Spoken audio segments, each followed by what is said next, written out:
Bendito sea el Señor Dios Todopoderoso, quien recibe gloria, honra y honor de su pueblo en esta misma hora. Dios les bendiga y sean bienvenidos a esta cápsula de poder y de fe, donde Dios tiene una palabra para cada uno de nosotros. El día de hoy será a través del tema Un espíritu diferente. En días pasados estuve hablando de esta palabra en la iglesia con versos diferentes al que el día de hoy voy a tratar. Pues la palabra del Señor se encuentra en Hechos capítulo 6, verso 10. Dice aquí la palabra en el nombre de Jesús. Pero no podían resistir a la sabiduría y al espíritu con que hablaba. Amén. Gloria a Dios. Esta palabra narra la historia de aquel momento cuando se escogieron 7 diáconos para que sirvieran a las mesas. Había un requisito especial de estos hombres de Dios que para servir a las mesas. Oiga bien, era un servicio que se iba a hacer, era simplemente servir las mesas a las viudas, a los necesitados en aquel tiempo. Y el requisito principal para hacer este servicio era que estuvieran llenos del Espíritu Santo, que tuvieran buen testimonio delante de Dios y de los hombres. Y esa llenura, sobre todas las cosas, llenura del Espíritu Santo, tenían que tener estos hombres que sirvieran a las mesas.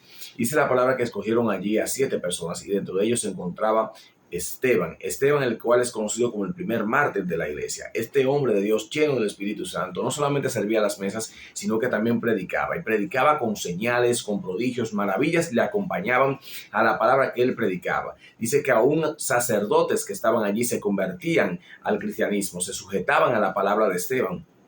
Esto causó gran revuelo en el ámbito judío, en el ámbito religioso imperante en la época, y estos hombres se levantaron contra el ungido de Dios, contra Esteban, que estaba lleno del Espíritu Santo. Y es aquí donde entra el texto bíblico, que una vez empezando a discutir con Esteban, no pudieron resistir, escuche bien, no podían resistir la sabiduría y al Espíritu con que hablaba. Esa sabiduría de Esteban no venía de su sapiencia, de su conocimiento humano, sino que venía de la revelación del Dios del cielo que habitaba en él a través de un espíritu diferente al que el mundo tenía. Cuando vemos nosotros las historias bíblicas, nos damos cuenta que el hombre de Dios porta un espíritu diferente al espíritu del mundo. El mismo apóstol Pablo hace referencia a esto, dice: no hemos recibido el espíritu del mundo para estar otra vez en condenación, sino que hemos recibido el espíritu de Cristo. El espíritu de Cristo es el mismo espíritu del Padre, es el mismo espíritu de Dios.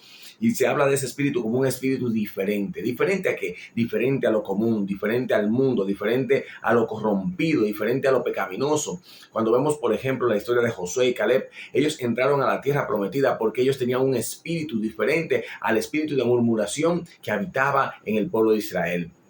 Cuando vemos a Daniel fue el gobernador sobre todos los gobernadores de Babilonia, porque en él había un espíritu diferente. Su espíritu era de sabiduría, de sujeción, de sumisión a Dios, un espíritu de entrega, de pasión, de adoración al Señor. Sin embargo, los babilonios tenían un espíritu corrompido, un espíritu dañado, un espíritu de egoísmo, un espíritu de celos, de contienda, de envidia. Y esto destruyó a esos hombres que conspiraron contra los hombres de Dios.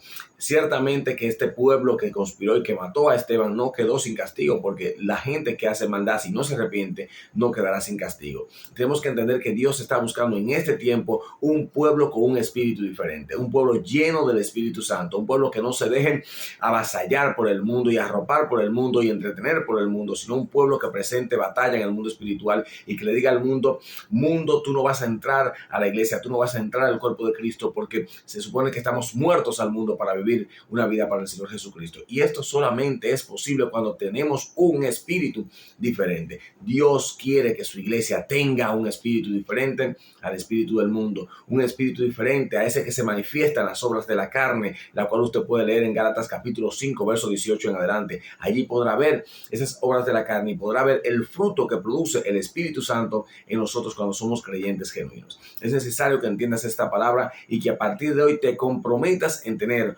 un espíritu diferente. Te bendigo en el nombre de Jesús y espero que tengas un excelente día.